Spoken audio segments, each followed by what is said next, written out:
All right, what is going on, guys? Favo's back again, and I haven't really been making videos on reruns unless, like, in my opinion, the banner is actually good, because most of these reruns at this point are pretty dog shit. I'm not even gonna mince my words, because K-Lab does a really, in my opinion, bad job. Like, if they wanted to add like good value as fillers here, they could literally just put like Daddy Ichigo, Captain Rukia, and honestly, even though those characters are like pretty, I'll be real with you, they're pretty outdated.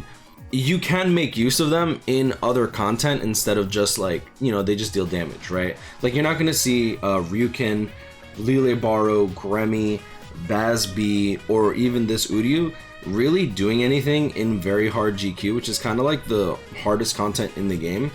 And none of these characters really farm anymore, so unless you just want to play with these characters, then I would suggest summoning for them. But realistically, like for newer players that are just trying to collect characters, this is not a bad banner. I don't think it's a bad banner. I think that it's a good selection for the most part. And the reason that I say that, normally I would be like, Uryu, Jugrum, Baz B, like these characters are, how old? They came out 50th anniversary, so they came out well over 3 years ago at this point. They're actually on the list of being resurrected soon, right? Like the last banner that got resurrected for 1000 Year Blood War was Ichibe, Oetsu, and Orihime. So we're gonna be getting Kirinji, Kiryu, as well as Senjumaru soon, followed up with this Bambietta, Candace, and Askin. I really hope they do this Candace right. And then we'll have the anniversary 1000 Year Blood War banner that came out for 50th anniversary. Like they came out July 31st. July 31st or June 31st? July 31st. I'm tripping a bit. Excuse me. I think I did like 12,000 orbs for Byakuya and failed to get Byakuya, so I still have a little bit of PTSD, some trauma that my brain is trying to suppress as much as fucking possible. But yeah, that's my overall thoughts when it comes to the filler pool here. Like, when it comes to the rest of the filler pool, they do have Gremmy, which in my opinion is just a straight up bad character. Like, he has some use in content like maybe Epic Raids, but like unless you're using him as a bonus character in Epic Raids that happens to give like revival, they gave him an 18% mag for a strong attack, which I think hampered this character way too much. Lile Baro doesn't have any status ailments, so I expect him to get strong attack recharge, and then I expect him to actually get the no status ailment soul trait, as if that's going to actually help him come back into the meta, because that's only realistically 12 damage, like 12% damage, when he only has Frenzy +1 and a Berserker of 40%, very low. We'll see what Caleb wants to do there. He has a really good like strong attack kit in terms of just like dealing raw damage, so if you actually like this character, like in terms of like the actual character itself, not necessarily the unit, he actually still is going to be pretty damn fun to play. Next we have Ishin here, who's actually not in this selection. They actually didn't put Masaki or they didn't put Masaki or Ishin, but they did put Ryukin, which Ryukin's alright, but even when he originally came out, he didn't really do anywhere near as well as Ishin or Masaki. And then when it comes to the Lile Baro Gremmy Nanao banner, they actually left out Nanao, which I think Ryukin, in my opinion, is better than Nanao. But since she has an Espada killer, she does have some practical use in content like Guild Quest, so I don't really know what the logic is. Overall, this banner doesn't seem like it's going to be all that bad. The actual main banner itself, in my opinion, is still absolutely insane. Like Retsu, even though she has the trap, this is not her real third strong attack, even though she has the trap mechanic on her third strong attack, she is so damn good due to the fact that she has Frenzy +2, right? We have damage inflicted at full stam 20%. For the soul tree, we also have reduced strong attack cooldown 6%, which is going to actually help her first and second strong attack a lot, but help her third strong attack come back into the cooldown very, very quickly.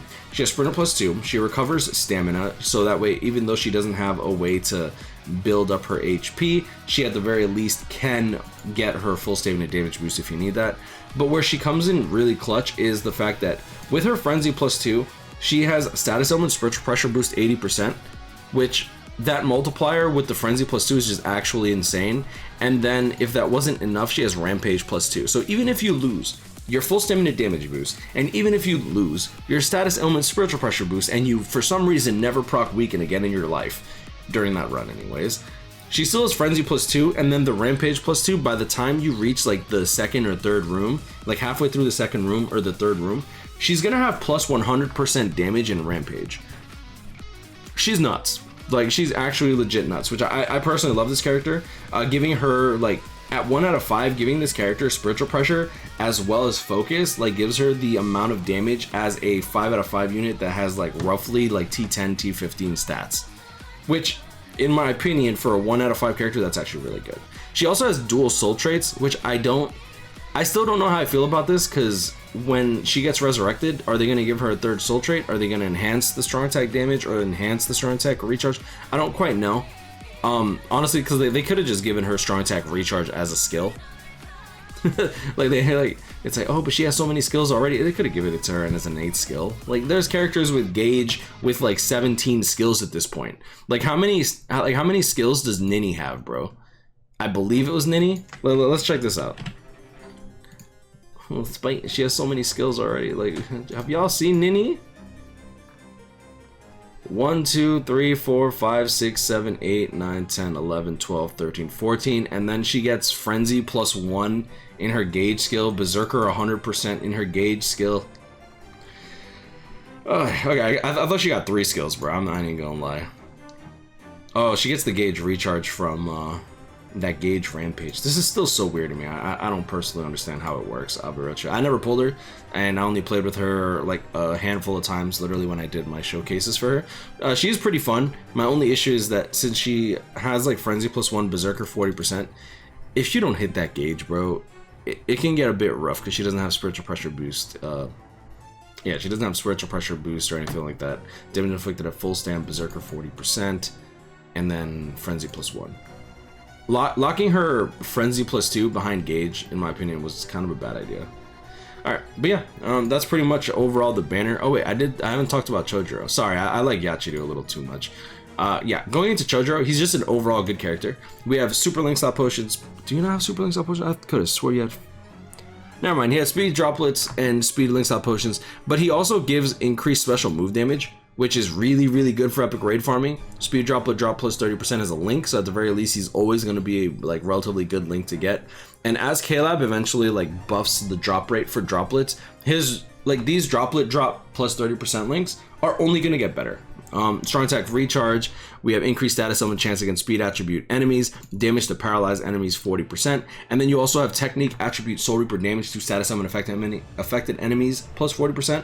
So like this scales incredibly well with his like if we deal paralysis, he's dealing an extra 40% damage from damage to paralyzed enemies, and then he gets another multiplier. So he's essentially getting plus almost 100% damage when he procs paralysis on the enemy and then hits the enemy after they're paralyzed, which with increased status element chance, very, very easy to do. He has Frenzy +2, so it's not like he's like missing out on damage. And then you also have guard break and hit hidden enemies built, and Sprinter +2, Havoc 20%. I mean, Havoc 20% is kind of like standard for great characters nowadays. Debilitator +5 seconds.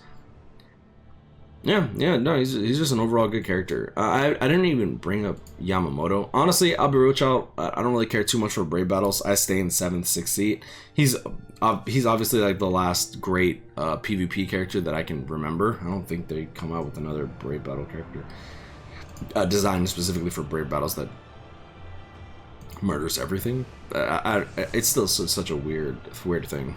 Guaranteed status element against heart attribute no affiliation enemies plus 100. I love this shit.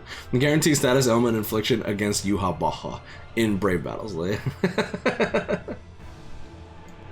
think what I like the most about this is like when you bring him into content with heart attribute no affiliation enemies, this character destroys those Senkaimon quests. Like, even though this character is a Brave Battle character, in content like Senkaimon quests, when he's going up against like heart attribute no affiliation bosses and stuff, you're literally like you pop your third or your first strong attack, bro, when they're about to do their soul bomb, you completely negate their soul bomb for about, you don't have debilitator, do you? I don't remember him getting debilitator, which is really funny. How long does the last rate last like 2 seconds? Strong attack 3, 2 second last rate. All right, maybe you don't completely cuck him, but it's still funny as hell. Yeah, actually, if you do your first NAD attack, you proc the status element, and if you use that to like manipulate you getting them to below half HP, which is the blue, half yellow bar, and then just straight up NAD them down, they should die, to be honest, because of the burn, the lacerate ticks, the flurry +2. Oh, this character is so cool. I'm not gonna lie, I'll be with you. This character is so cool. I just wish he wasn't just like mainly designed for Brave battles, but I guess like that's how K-Lab wants to sell status in this game. It's kind of funny. But yeah, anyways, I'm gonna leave it at that. You guys grind on, catch up with me, stay blessed. Whether or not you should summon on this banner, honestly, I think that it's 100% worth the first step. Like all the 3 of these characters are really, really, really good, and with K-Lab resurrecting like all these characters, you know, over time, I'm excited to see what's coming out with all the resurrections. And even if you don't really care all that much for like the filler characters, but you will like want maybe Unohana Yachiru, like tossing in 5 steps might not be a bad idea. Just be wary of your orb count, and I believe that we're probably gonna get some crazy ass banners towards the end of the year. Like considering that they dropped Asnod and Byakuya with literally no warning aside from, all right guys, mid-month banners here, like it kind of scares me, but in my opinion it's a good thing.